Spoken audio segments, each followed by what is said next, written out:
Welcome to Tenor Tech, where I solve the problems you didn't even know you had. You start by verifying it's a gel battery and why that matters. Gel cells are sealed and cannot be overfilled, so charging and handling differ. Put on gloves and eye protection, then disconnect the battery from the system to prevent sparking. Use a multimeter to record resting voltage, because that baseline tells you state of charge. Once done, set your charger to the gel/AGM mode and ensure the voltage limit matches the battery spec. Now you're ready to connect and begin controlled charging.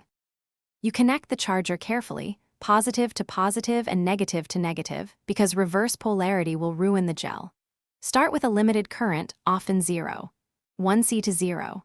3C, so the gel doesn't gas or crack. Monitor voltage. Gel batteries prefer a lower absorption and float voltage to protect the electrolyte. Make sure to temperature compensate if the charger supports it, because heat raises effective voltage needs. Once voltage stabilizes and current tapers near maintenance level, you finish by letting the battery reach float and confirming the current has dropped to near maintenance levels. This ensures full charge without damage. Disconnect the charger, reconnect the battery to the system in correct polarity, and test a typical load to verify normal voltage under use.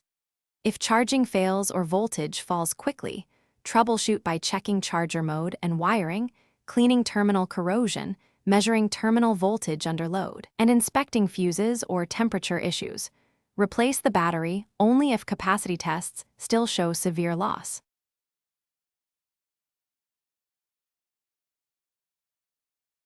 Thanks for watching. Subscribe to keep your life in tune.